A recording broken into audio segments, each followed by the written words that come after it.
One important lesson I have learned working with women scaling past 6 and 7 figures and working on doing the same in my own business is that it's not only your offers, your pricing, or your delivery model that is holding you back in your business. This is something that I have been facing in my own business. So in this video, I'm going to do a little quarterly planning behind the scenes for the things that I am focusing on personally in my own business going into Q3 of 2025. I've been doing these quarterly behind the scenes videos for a little over a year now. And so if you followed along, you probably know how they work. Today, I'm not going to take you behind the scenes because I actually had to spread out my planning day a little bit this time because last week I was taking a course, doing some classroom work, and I have some other things that I'm working on that I will share later when appropriate. But I had to work with what I had, and so I ended up spreading it out, just doing a little bit over time over the last several days. But I do want to reiterate that I think coming up on the middle of the year, if you have not done anything like what I'm going to talk you through in a while in your business, or if you haven't revisited your plan since the beginning of the year, we're coming up to the point, I bet by the time this video comes out, we're going to start seeing content about people saying, oh, it's halfway through the year and you haven't hit your goals. And now we got to hit it harder, double down, et cetera, to hit your goals by the end of the year. I actually like to take a little bit of a different approach. Really, by different approach, I mean, I do the same quarterly planning process. Whether I achieve my goals in the last quarter or not, I just use it as data to help me make a better plan and set better goals for the upcoming quarter. But I'm really going to encourage you to sit back and take some time to do your planning. If this is something that you need help with, I do want to say that all of our clients that we are taking on at Young & Co. are all advisory clients. So everybody gets business and money planning support at every stage that you come in at because I think it's so crucial. And your first step, if you are an established business owner, is going to be to sign up for the Profit Clarity Assessment at trustyoungco.com/PCA. In this assessment, you're going to give us some information on your business and your money, and I will personally review and help you map out your exact next steps that you need to focus on to clear whatever your current bottleneck is in your business, preventing you from making more money, saving more money, and investing. Okay, so now on to my reflections on Q2 and then my plan for Q3. I'm going to go ahead and give you a spoiler alert so that you can kind of see if you see yourself in my shoes. My Q3 number one priority is visibility. So I like to ask my clients, what is your number one focus? It might be life. It might be building out your back end, doing operations, improving your systems. It might be visibility. It could be your overall business model, whatever that is. What is the number one area that you think you need to focus on in your business in order to move it forward? And for me, what I have found, it's not our offers, it's not our pricing, it's not our delivery. For the monthly clients that we have, what I found is that it's actually visibility for me right now. So one of the things I do, my first step in planning is always to reflect back on the last quarter. And one of the most interesting things that I saw when I reflected back on Q2 and 2025 in total is my metrics that I track around content. So I like to do a weekly scorecard. So every week, as part of my weekly planning process, I will track metrics. I have a spreadsheet. I keep up to date on all the KPIs that we're tracking. And I don't necessarily do a deep dive on those every week, but I do like to have it handy so that I can see the week by week trends and the quarter to date trends across the various metrics for exactly this purpose when I go and sit down to do my quarterly planning day, because having it there at my fingertips makes it so much easier for me to see what's happening, draw conclusions, and decide what to do next. So I guess as a little background, I have had a podcast for over 3 years now. We've put out weekly episodes pretty much every week for over 3 years and 4 or 5 months at this point. We also have been doing video episodes, and I've kind of been doing more of a YouTube first approach for podcast episodes because I find that the reach on YouTube is a bajillion times better. Very statistical analysis, but it's a bajillion times better than podcast reach for obvious reasons. You know, YouTube has SEO. It'll push out videos to people that it thinks might like your videos, etc. So I've had that ongoing for a while. I also have some support in the short form content department, which is really great. And I've also been more consistent with sending out emails to my list. So for Q2, I actually have some really good data. And just as a general note, I find that businesses sometimes will, when it comes to marketing channels, businesses small and large a lot of times they don't necessarily give the marketing strategy enough time to play out. They don't do it consistently enough over a long enough period of time. Maybe, for example, you want to try Facebook ads or Instagram ads and you set them up, and in a couple of weeks you don't get the results that you want, and so they shut it down because they feel like they can't keep throwing money into it. When that happens, when you don't have enough data consistently over a period of time, then you can't really draw conclusions from it because it's hard to tell exactly what is working and what isn't.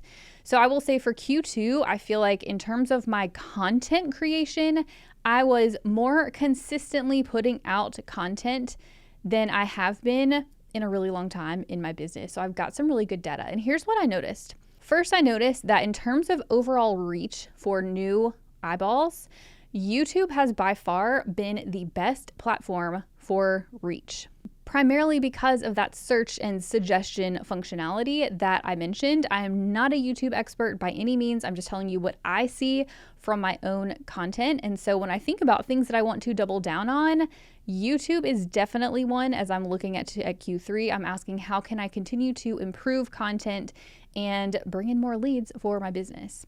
The other thing I noticed was Instagram. Instagram reach for me and Instagram conversions into audience growth have been stagnant.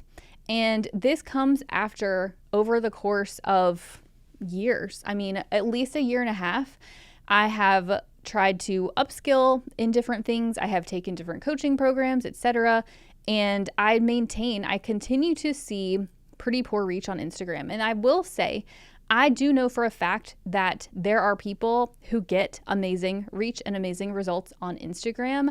I'm just at the point where it's been a long enough time that I'm questioning whether or not it makes sense for me to continue to put that much effort into a platform like Instagram that has just not been working. Frankly, I think that they have made a mess out of the way that they have set up the algorithm, et cetera, et cetera. Not blaming the algorithm, because always my take is if your content is performing, it's your content, right? I fully acknowledge that, but I just would say for me, it feels really difficult.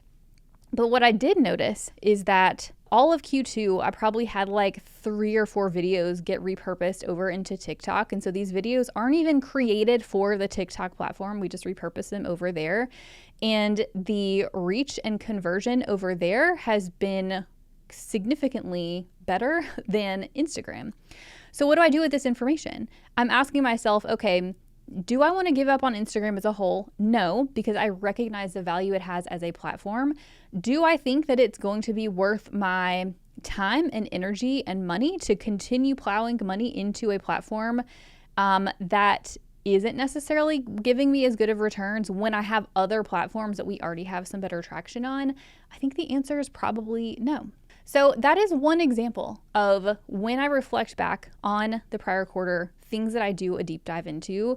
And this quarter, I feel like just because I had such good data around the posts that were going out, I think it was really interesting to see the results over there. So let's talk about some wins that I had. In addition to the consistency of content being created, which for me is amazing because I'm a manifestor in human design. I very much identify with having energy fluctuations. And so having the support to continue to have content go out consistently has been crucial. So in addition to that, I would say my other biggest business win is that about a year ago, maybe a little more than a year ago, I started training one of my team members to take over the CFO role because frankly, like she knew everything that I would say to our clients and basically was a second brain for me. And so I started training her to take over the strategy meetings and the forecasting and all that sort of stuff that we do. And at this point, she has fully taken that over. And I know I've mentioned this before in other videos. It just really hit me though in Q2 that I was not required for any meetings, and that gives me some feelings. So number one, I'm very proud that I have a team that our clients really seem to like to work with, who is able to still perform at high quality where I'm not required. So that's amazing. And at the same time, I also feel a little bit disconnected maybe. And so something that I am working on, because it's freed up so much capacity in the last couple months really, is I spent that extra capacity really digging into client results, talking to my team about which of our clients gets the best results and why, and what do we do for them to help them get those results, and really refining our client journey from start to finish. And it has actually been a really great exercise. And so we've been rolling out some upgraded support options that we're including for clients and reframing the way that we work with clients to be advisory first. And so this will be a little caveat. So I'm a CPA and I started doing taxes when I started Young & Co. back in 2018. And I never fully let go of doing tax work, even after I made the pivot over into the higher level, high ticket services. And I think it came out of fear, honestly. Even bought a tax practice 2 years ago. And so we still have a lot of clients that we do tax work for. So I held on to trying to be both of these things, like advisory, planning, strategy, but also, yes, if you want us to just do the compliance, check the box work, we will, because we have a team who can do it. And so, it wasn't necessarily a huge burden onto us, and it was a way to help fill up capacity. And we did have clients also who would come into our, compliance type tax prep bookkeeping work and then ascend up into our other offers. And so I was like, well, it seems like it's working, so why not? But one of the things that I just really set with after going through that whole client journey was that the clients who get the best results from us are the ones who go all in on the advisory piece.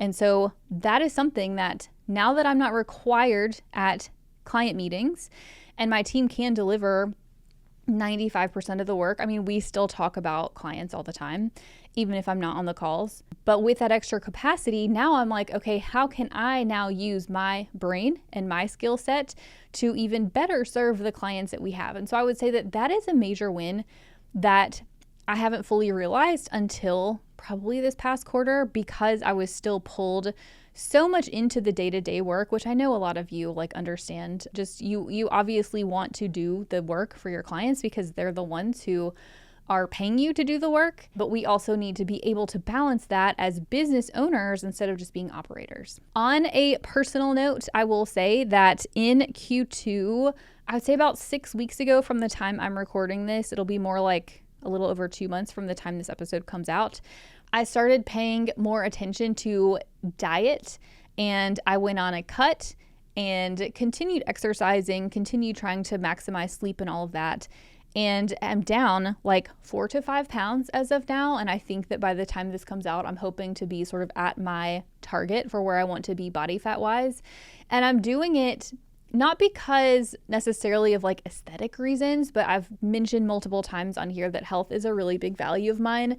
And I have family history of a lot of different things. And so part of me wants to test out that if I can get to a lower body fat percentage in terms of my overall fat to muscle, etc. ratio, if I can get to a lower body fat percentage, does that impact some of these other metrics that I see when I get blood work done? And then of course, overall long-term longevity, I think that's really important. So that's a major win for me.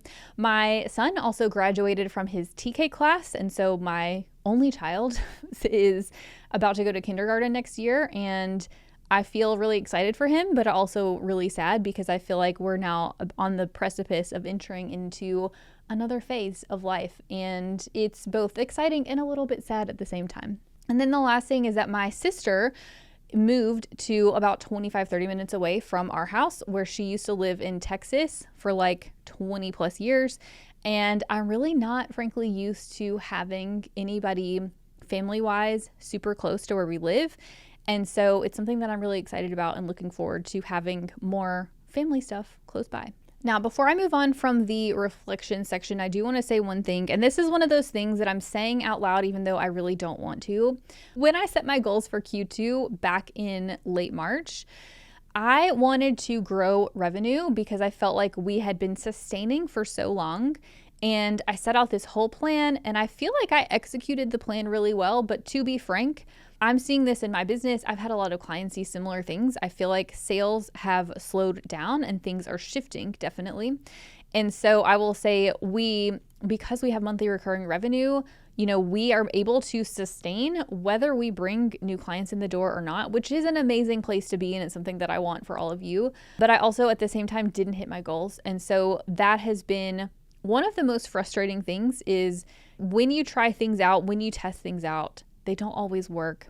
And I think one of the things that has made me have the longevity in business that I've had so far and the growth that we've seen so far is that while those things are disappointing, it doesn't mean that we can't be successful.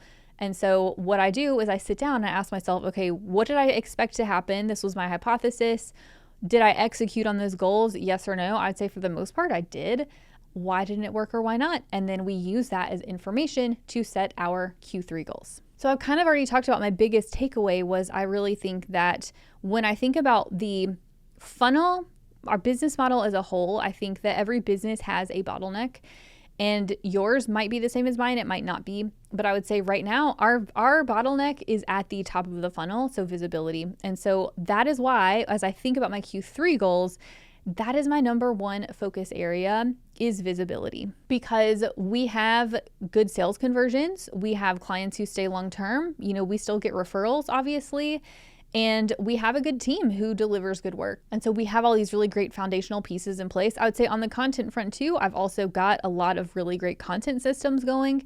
And so now my question is, what are the different things I can test in order to increase top of funnel visibility? So I'm flipping through my notes from my planning little notebook that I have here on my Remarkable. And one thing that I noticed quarter after quarter, actually I'm going to little side note on money mindset for a second. One of the things I noticed about myself, one of the things I talk about is people sort of fit into these like money archetypes, right? Of like these general sort of frameworks that we tend to default back into.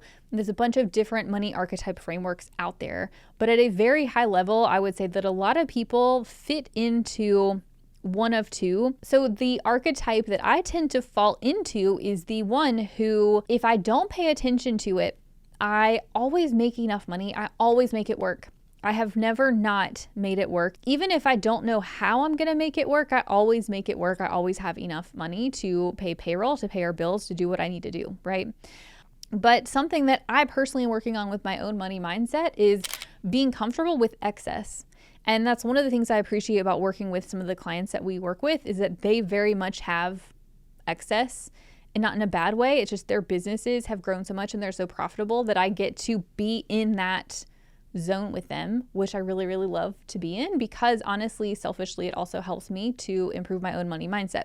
The reason I say this is because I was just looking at my financial goals that I set for Q3. And once again, as I mapped it out, we don't need a ton of revenue growth really to make ends meet, because I've talked about this previously, but over the last year, I have done a lot of work to scale back on our overhead costs, which of course makes it easier to keep your business running in the long term. And so I think that going into Q3 again, as I think about my goals around visibility, I also simultaneously need to do the work on the mindset in order to keep showing up and doing the things I need to do for visibility. Because if I ever get overwhelmed or tired or stressed out or something happens, the first thing to go for me has always been on the visibility front, because I'm like, you know what? I don't really need this anyways. I don't necessarily need to bring in any new clients right now. Like, we're doing fine. We'll make it work, right? But that's just not going to get me to the long-term goals that I want to have anyways. And so that's really my focus area. I would say as I look at my goals for Q3, they really fall into two buckets. One is visibility and the other is my own energy and nervous system work. So on the visibility front, I have 4 things that I want to test out in Q3 to see if it results in more lead generation. So one is ads. I have run ads in the past with varying degrees of success, but I've definitely had some ads campaigns that have worked better than others. I just haven't done it in a while because frankly, I think I had to go through the process that I did in Q2 of refining the client journey and the messaging and the offers and everything to feel good about then turning on ads. So now that I feel good, that's one thing I'm going to be testing. So if you see my ads out there, give them a like so they get pushed out to more people. Please and thank you. Also, TikTok, so I already mentioned, one thing that I really like about TikTok is that I feel like you don't have to have this like perfectly curated, edited, aesthetic content to perform well on TikTok. Like TikTok to me, as far as I can see, is more about like just real life, real people talking to the camera like they're your BFF. And so I feel like, to me, it feels like more of a low lift type of content. And so that's one thing I want to test out is 30-day sprints of doing at least 20 posts in a 30-day time frame, which feels reasonable to me given the content we already have created from YouTube and Instagram, and then other stuff that I can whip up for TikTok. And so I want to do at least a couple of sprints to get some more content out there and see if the metrics that I saw from Q2 hold, or even hopefully get better in Q3 in terms of reach. Because I would say out of the social media platforms, I have seen TikTok get really great reach to non-followers. And then of course, YouTube, and then podcast interviews. So this is something that I started working on in Q2, is reaching out to do more podcast interviews, which is something that I'm just going to continue to do in Q3. And then the other focus area is on my energy and nervous system. And so I would say that I have been pretty consistent with sleep. You know, my exercise and diet are pretty good. There's probably some areas that I could improve and tweak. So I want to just continue running my business in a way that allows me the time and space to focus on my health, so that if I have to go and get support from somebody to be like, hey, for example, my Oura Ring says that I'm spending an average of like 6 hours a day in the stress zone over the last couple months, which it has, even though I don't necessarily know why. And so if I need to go get some testing done on my, body, on my stress hormones or whatever, like, I'm not an expert in this area, y'all, that I can, and I have the time and space to go implement those things and do, honestly, like, things that I've been doing more consistently in Q2 also is more meditation, more breath work, EFT, so tapping. I like to do those videos if I do feel triggered during the day, and then I find that just like meditation or breath work, I don't do it every day, but when I do it more regularly, it definitely helps to improve my nervous system. And so that is my other focus area. All right, y'all. So I feel like every time I do these videos, I feel like I talk a lot, but then I also get feedback from you guys DMing me on Instagram or sending me emails saying, I really like to hear the behind the scenes of what is going on in someone else's business. And so that's why I keep doing these. And I would love it if you have anything else that you are seeing in your business, if you're seeing the similar things to me, or if you're seeing other areas that you have seen changing and shifting in this overall economic environment, cultural environment, everything that we're in, which I didn't even talk about. We would have been here for like a full hour had I gone into like the, changes and things that I'm thinking about on that front. But if you're seeing anything else, or if this was helpful in any way, send me a DM on Instagram or reply on YouTube. Leave me a comment under this video. And then one more quick reminder, if you would like to work with me and my team to bring on an advisory and finance team to help you grow your business sustainably, pay yourself more, fully fund your retirement accounts, save money on taxes, whatever your goals are, whatever your business and money goals are, the first step is the Profit Clarity Assessment at trustyoungco.com/PCA. All right, y'all. So I hope you enjoyed, and I will see you back next time.